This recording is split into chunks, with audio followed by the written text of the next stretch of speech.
नमस्ते।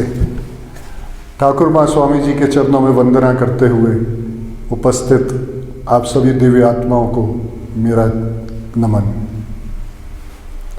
आज हम सब यहाँ पर एकत्रित हुए हैं रामकृष्ण मिशन आश्रम चंडीगढ़ के एनुअल सेलिब्रेशंस पर, जो कि 26 से लेकर 28 तारीख तक चलनी थी।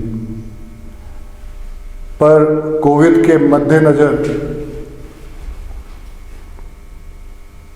महाराज स्वामी आत्मज्ञानानंद जी के आदेश पर यहाँ पर हम वर्चुअल माध्यम से एक दूसरे के साथ जुड़ रहे हैं।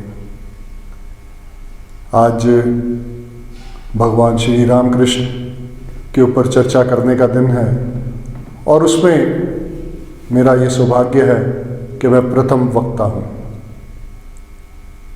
मैं सर्वप्रथम आज के हमारे सभा के प्रेसिडेंट स्वामी निर्विकर्णानंद जी महाराज, जो कि सेक्रेटरी हैं रामकृष्ण मिशन आश्रम इंदौर से,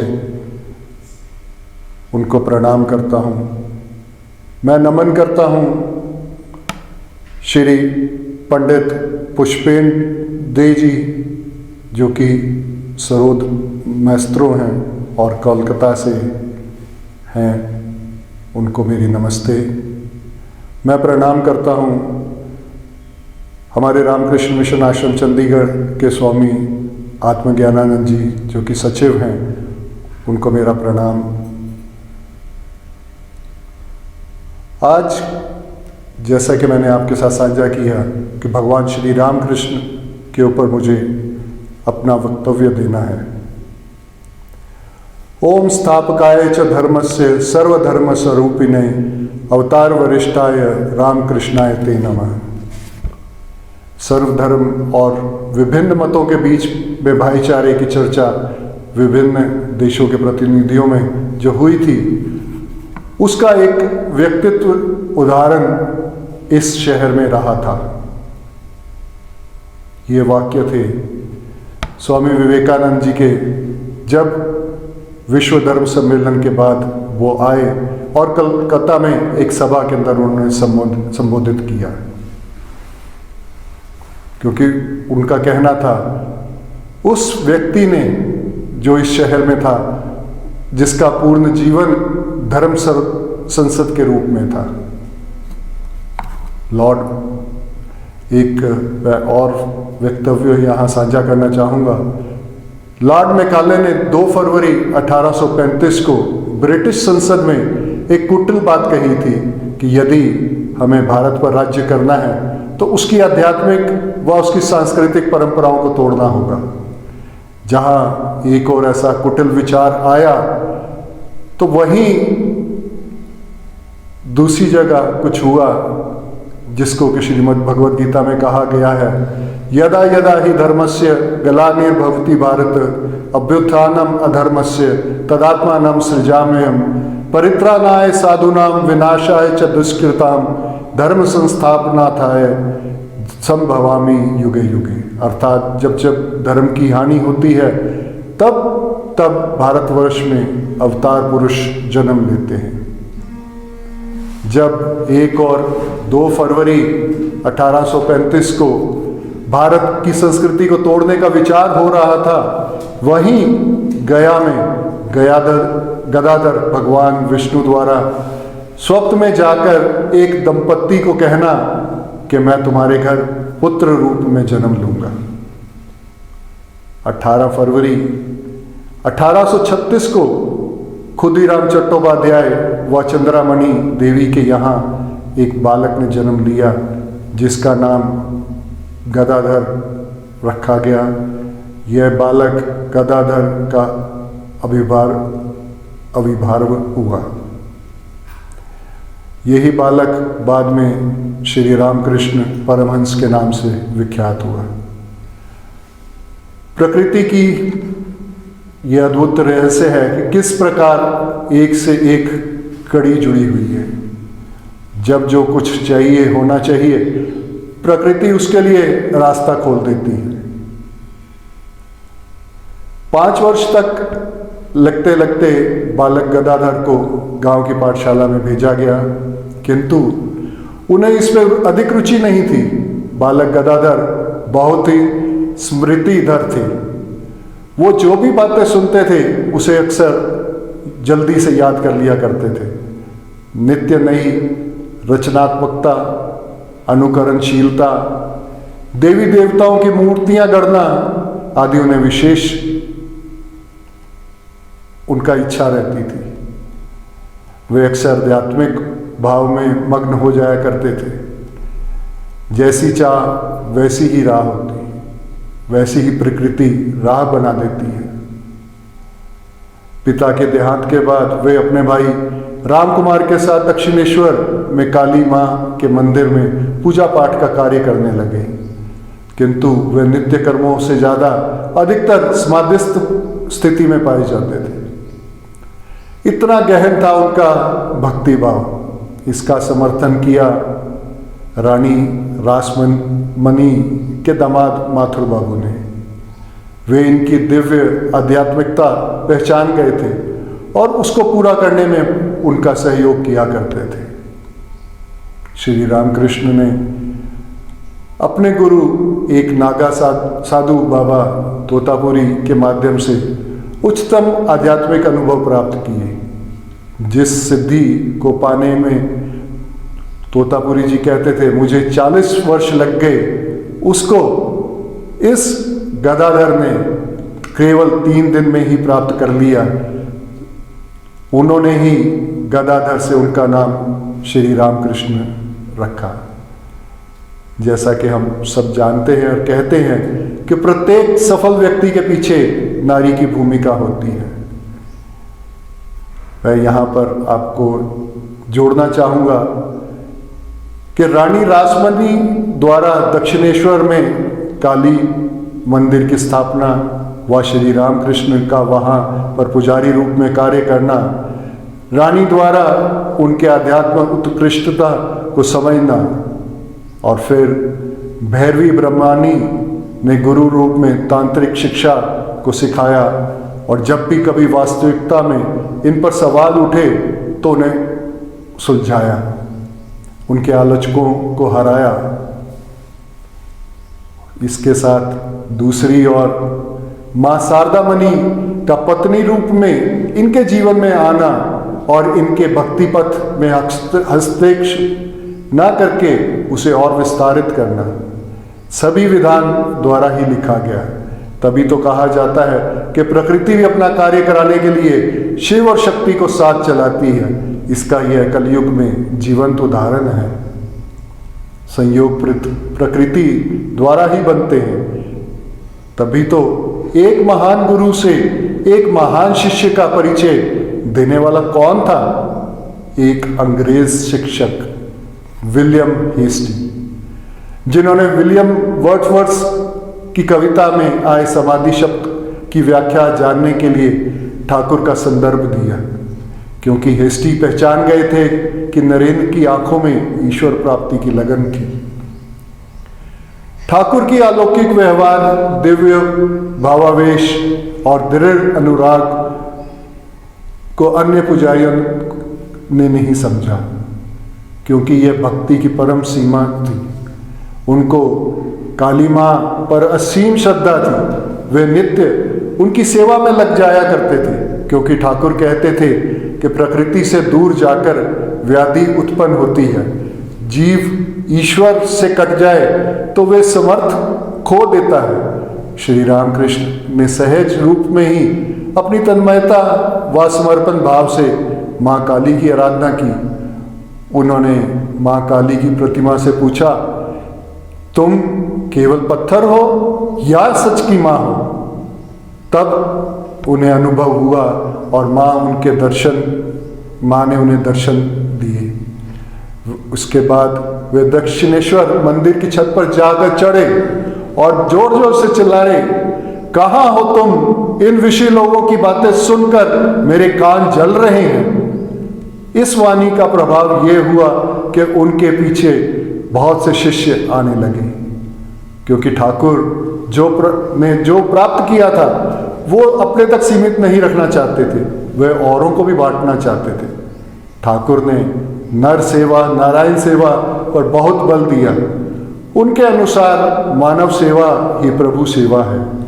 ठाकुर के अनेकों शिष्य थे, किंतु उन्होंने अपने संदेश को विश्व में देने के लिए नरेंद्र को ही चुना। ठाकुर को नरेंद्र से अनन्य प्रेम था।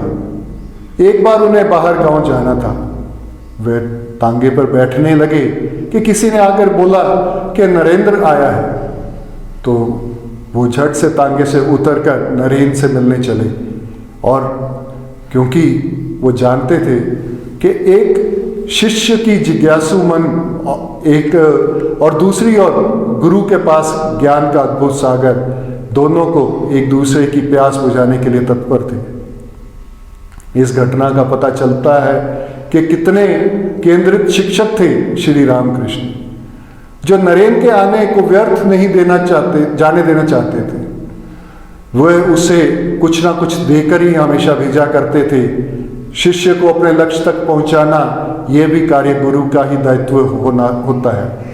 यह हमें ठाकुर श्री रामकृष्ण व स्वामी विवेकानंद के संबंध से सीखना चाहिए।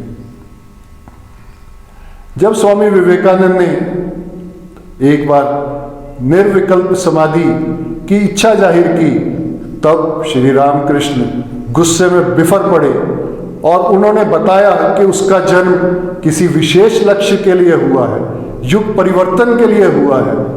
यह नरेंद्र को उनके उद्देश्य की ओर अग्रसर करने का एक ढंग था।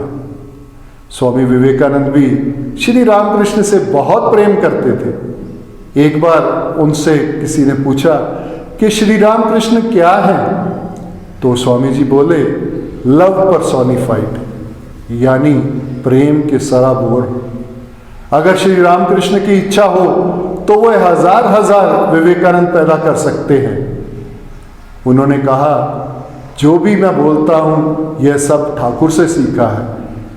श्री रामकृष्ण के संपर्क में अनेकों लोग आए, जिनमें क्रांतिकारी, राजनीतिज्ञ, समाज सेवी दल, मिशनरी आदि के लोग थे, जिससे समाज सेवा और राजनीति में भी उनका योगदान दिखा।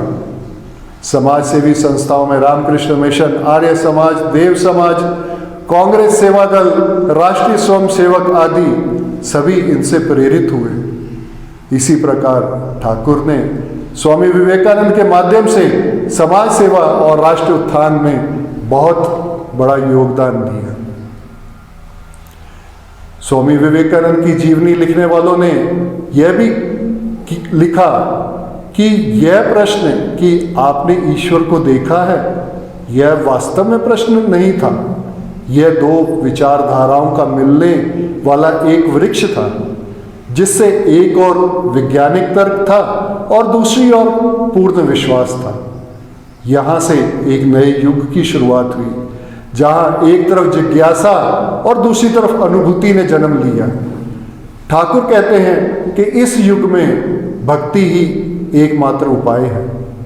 अगर भक्ति है, विरक्ति है, श्रेष्ठ गुरु का आश्रय है या शिक्षा पाने की तीव्र इच्छा है, तो मंजिल जरूर मिलेगी। ठाकुर ने गीता के विभिन्न अध्यायों को बहुत ही सरल ढंग से समझाया। यहाँ पर मैं आपके साथ 5वां अध्याय, जो कि कर्म संन्यास योग है, का एक उदाहरण के तौर पर साझा करना चाहूँगा, कि जिसमें ठाकुर एक नौकरानी का उदाहरण देते हैं कि एक नौकरानी घर की साफ सफाई करती है, उस घर के सदस्यों का ध्यान रखती है, बच्चे को दूध पिलाती है, सबके लिए भोजन बनाती है, खिलाती है, और जबकि मन से जानती है कि यह कुछ भी मेरा नहीं है, पर निरंतर अपना कार्य करती रहती है। यही भाव हमें प्रत्येक कार्य करते हुए जीवन में अपनाना चाहिए। ठाकुर ने भक्ति को महत्व बतलाते हुए भक्ति को 5 स्तंभों में बांटा। पहला है एक आश्रय। आश्रय को भ्रमित होकर छोड़ना नहीं चाहिए। चातक पक्षी जैसी निष्ठा चाहिए जो स्वाति नक्षत्र का इंतजार करता है और तब तक पानी की बूंद के लिए चोंच नहीं खोलता। दूसरा, निस्वार्थता। माँ के वात्सल्य सा प्रेम होना चाहिए। यशोदा का कृष्ण के प्रति वात्सल्य, कौशल्या का श्री राम के प्रति वात्सल्य भावना निस्वार्थ थी। इच्छा ना हो तो भी महात्मा बनते हैं और इच्छा का नाश करके परमात्मा बनते हैं। आकांक्षाओं से मुक्त होकर आप विराट, महनीय और वंदनीय हो सकते हैं। निस्वार्थता भक्ति की दूसरी सीढ़ी है। तीसरी, अटूटता। जिस प्रकार पक्षी बिना पंख के उड़ान नहीं भर सकता, उसी प्रकार अपने इष्ट से साधना से अलगाव नहीं होना चाहिए। इसके प्रति अटूट रहना चाहिए। यह भक्ति की तीसरी सीढ़ी है। समर्पण, शेष कुछ ना हो, सर्वस्व समर्पण कर दो। मैं का त्याग होना चाहिए। जिन कामनाओं के लिए जीवन निर्वाह करते हैं उसका समर्पण हमें भक्ति के समीप ले जाता है। पांचवा, तीव्र व्याग्रता। ईश्वर को पाने की तीव्र व्याग्रता। यूँ कहें कि एक छटपटाहट होनी चाहिए कि जब तक ईश्वर ना मिल जाए, तो उसके लिए ठाकुर ने एक उदाहरण सबको देते हैं कि एक बार एक गुरु से उसके शिष्य ने पूछा कि मैं भगवान को कैसे पा सकता हूँ। तो ठाकुर बताते हैं कि वो गुरु उस शिष्य को नदी में ले गए और जैसे ही स्नान कर रहे थे तो ठाकुर ने शिष्य की गर्दन पानी के अंदर डबो के रखी और बहुत देर बाद जब वो छटपटाया तो उसे बाहर निकलने दिया। तो पूछा कि शिष्य से उस गुरु ने पूछा कैसा लग रहा था, दम लेने के लिए तड़प रहे थे। जब तक ऐसी छटपटाहट ईश्वर प्राप्ति ईश्वर के लिए नहीं होगी तब तक ईश्वर नहीं मिल सकता। तो ईश्वर पाने के लिए यही भाव श्री रामकृष्ण का काली माँ के दर्शन के लिए था और यही भाव स्वामी विवेकानंद के मन में ईश्वर प्राप्ति के लिए था।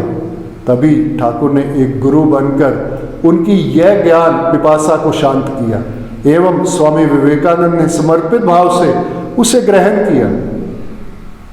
स्वामी विवेकानंद ने भी अनेकों बार अपने वक्तव्यों में कहा कि मैं जो बोलता हूँ, जो भी मैं प्रसारित करता हूँ, ये सब ठाकुर श्री रामकृष्ण से मैंने विरासत में पाया है। उनके भाव, उनके विचारों को मैं आप तक पहुंचाने वाला संदेशवाहक हूं। गले के कैंसर के बावजूद ठाकुर के चेहरे पर एक दैवीय चमक हमेशा रहती थी। महासमाधि से 3 दिन पूर्व उन्होंने अपनी सब आध्यात्मिक शक्तियां नरेन को दे दी और एक रहस्य भी उनके साथ साझा किया। जो राम था, वह जो कृष्ण था, अब वह इस समय रामकृष्ण बनकर आया है। 16 अगस्त 1886 को परमहंस इस धरती से मां काली का नाम लेते हुए उठ चले। ठाकुर जो शरीर रूप में अब नहीं है पर पीछे छोड़ गए हैं बहुत कीमती आध्यात्मिक खजाना। उनकी सीखें बहुत सरल भाव में हैं जो कि एक बच्चा भी समझ सकता है। अब हमें उन सीखों के साथ चलकर एक आदर्श जीवन जीना है जिसमें ठाकुर श्री रामकृष्ण की शक्ति, समृद्धि और आशीर्वाद हो।